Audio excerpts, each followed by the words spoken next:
We'll be right back. Andre, we're going to rejoin WCIX, the CBS station in Miami. Most of the lights of Brickell Ave apartments are out. And the lawn furniture hasn't decided to go for a swim. It's just being stowed in the pool in hopes it won't blow away. Terraces are empty. There's no traffic. And at first glance, you'd think Brickell Ave is deserted.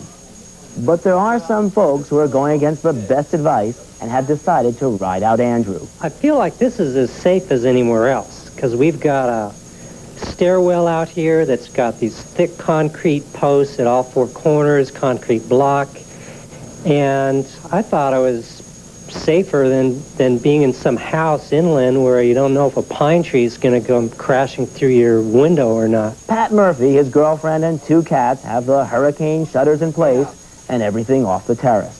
Oscar Corbella has also decided to ride out Andrew. His kitchen is doubling as a bedroom tonight, and Oscar is glued to his TV. Looks like he's getting the best information available, so why is he staying in an evacuation zone? I've been told that the building is very safe. I mean, there is no problem to stay here, so why not? There are a little more than 100 families living in this building on Brickell, and about 11 of them have decided to spend the night right here, Andrew or no Andrew. But if things get really rough, they may end up spending the night right here in the stairwell. You see that spot right down there? That's where I'm going to be camped out. I'm hoping to sleep through it. We're so darn tired, and it's going to be dark, and we're just going to go when it starts. We can go into the stairwell, and that gives you a kind of idea. We kind of dumped out of that story in the middle, but while that tape was running, you can see it started raining again. It seems you can't keep away from it. It's raining for about 5 minutes, and then it stops for 5 minutes. It's really an amazing kind of feeling, because again, when it stops, it gets real quiet. You think, well, what's going on? And then it kicks back in again. You can see my building behind you, and you see there are some people there. I'm not the only foolish person staying out here on Brickell Ave tonight. And if we can pan over here, I don't know if Steve can move from that position. We're going to try. Here we go. We're going to see kind of a crazy shot there.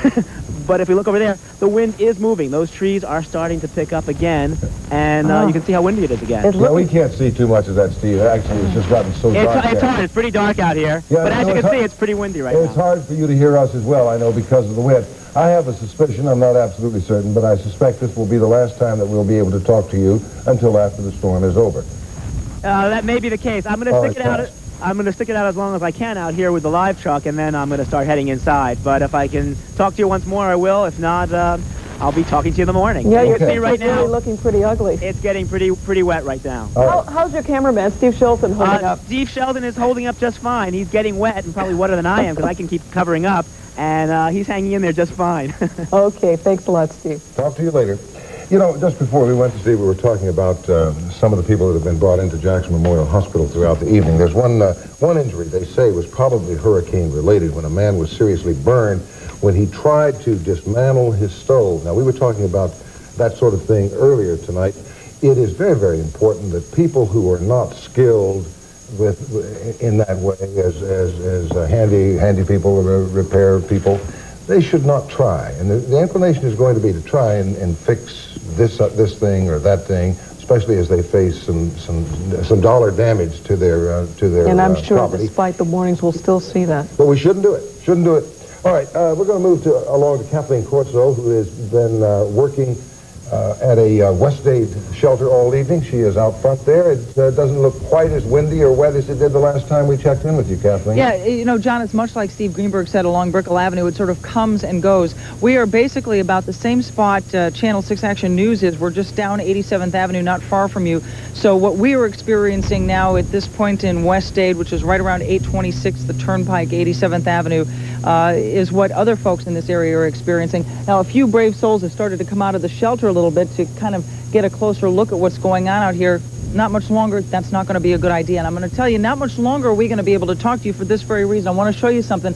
I don't know if you can see it in the darkness, but the mast on our live truck, which is about 40 feet tall, is swaying back and forth, so much so that as we were sitting in the live truck earlier, The live truck was literally rocking almost, it seemed, from one side, one tire to the other tire. Rather a precarious feeling sitting in a vehicle like that under the circumstances. The trees, of course, swaying, moving here a little bit.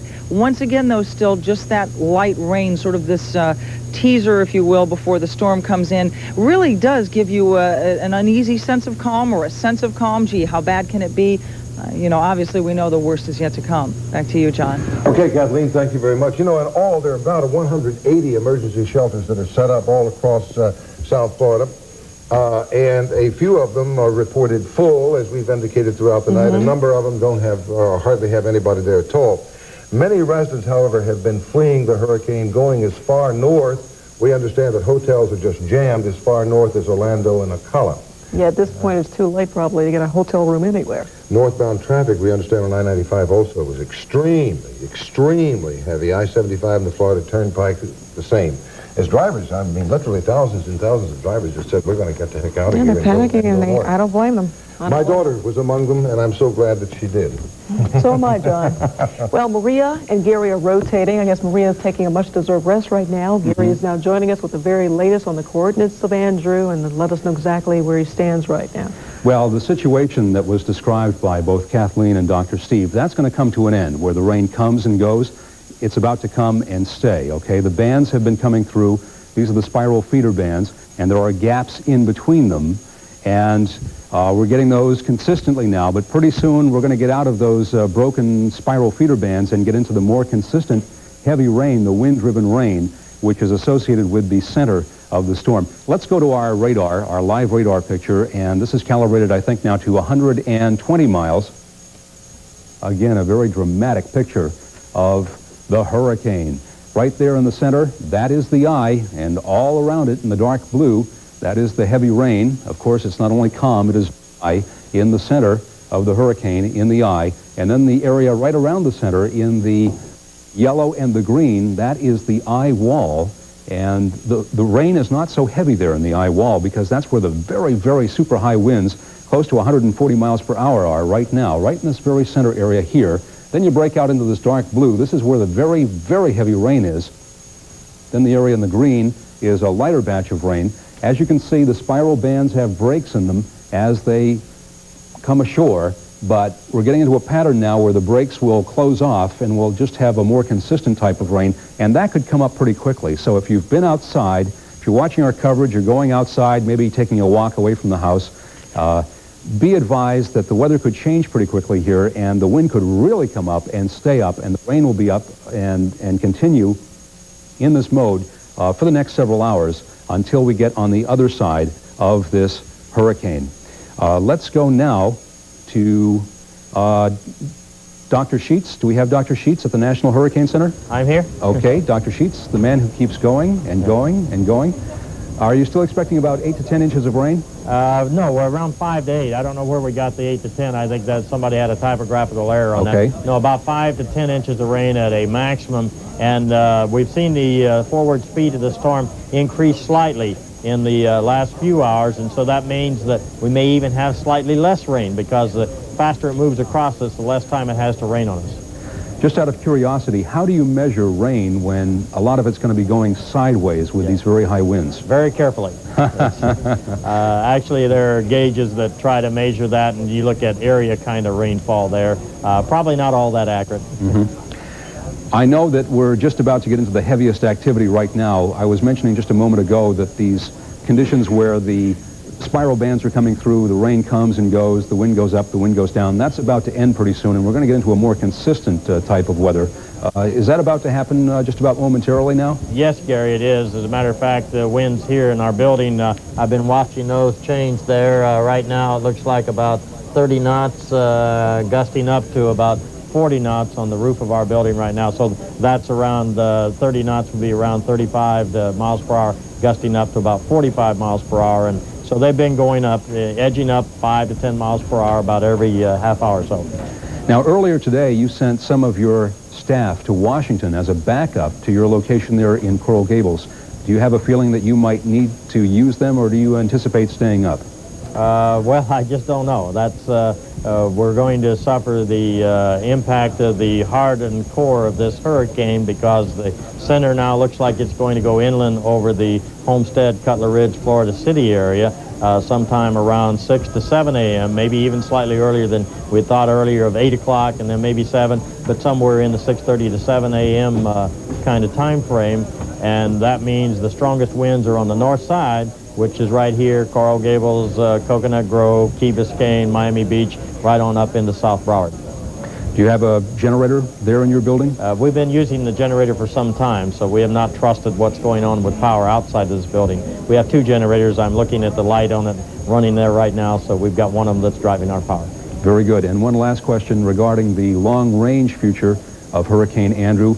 You mentioned to me earlier this evening, it looks like the Gulf Coast is a potential area where it might go. Are you still thinking that? Yes, we are. Now, I think the emphasis we need to shift to the Marco Island, over into that area of Naples, Sanibel Island, on up into the Fort Myers area, that's going to have this hurricane moving across there in this morning and today. And then out over the Gulf of Mexico, and we'll have another day or 2 to look to see exactly where it's going to go, but will threaten somewhere in probably Louisiana or Texas.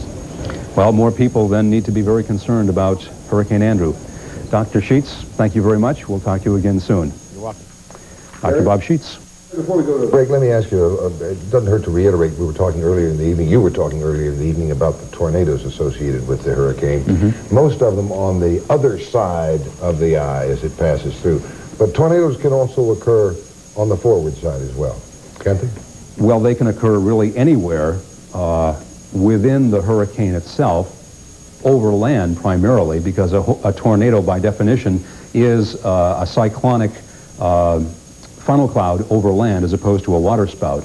So it could be in any portion of the hurricane, and that's why a hurricane watch went into effect when it did, when the hurricane was still quite some distance offshore. So now that it's here, the potential for damage from tornadoes is there. It is. And we can't overemphasize that. A lot of people tend to not think about that, to focus on the big storm itself and not realize all of these tornadoes that are spawned are equally, if not more dangerous. Tornadoes, lightning, storm surge, wind, flooding. Very, very dangerous. Right. Gary, thank you very much. At this point, I think we're going to take a break. And we'll be back with more tips and information. To bring you the very latest on what's going on down in Miami. As Brian indicated, this is a little bit lighter in nature as we head into the heart of the storm. The Dolphins have called off all of their practices. Coach Shula said that, yes, they have a game coming up on Thursday, but nothing is more important than the players' families, and told them that just take time off, ride this storm out with the families as best they can, and they'll make new plans getting ready for their game on Thursday in Baltimore as the storm goes past. We sent Steve Shapiro up to Joe Robbie Stadium, where, believe it or not, the players don't have to be there, but Joe Robbie Stadium is a fairly safe place to be. Here's Steve's report. Don's going to join us again, this time by telephone. What's it look like right now there, Don? Well, Diana, I'm in the Broward Bureau. We're in the 17th floor of the 110 Tower. I'm looking out the window, looking north, and I can see east. We were trying to catch some sleep. The rumbling of the windows woke me up. Oh, saw a huge flash out the window. I'm looking over along Las Olas Boulevard in the New River. It appears as if the lights are out along Las Olas Boulevard, just east of 3rd Avenue, east of the Broward County Courthouse. You can see a lightning show outside. It's not lightning from the lightning, but it's the wind striking some of the FP&L lines, and there's a flash here and a flash here. I can see perhaps as far north as North Lauderdale. Just about 5 minutes ago, I saw a huge flash in that area. It appears as if the lights are definitely still on in the majority of Fort Lauderdale anyway. Looking out west, I can see the lights are still on. To the east, the street lights at least are still on, except for that one section of downtown Fort Lauderdale along Las Olas Boulevard. The trees are are not bent over. It's just the fronds that are taking the brunt of the wind at this moment. But it's quite a spectacular show that I see out the window here in the 17th floor. Don, it's a very descriptive view of what's been going on. Certainly that's the best way for those of you who are at home to view that. No real signs of real damage that you can see from your vantage point. No, fortunately none so far.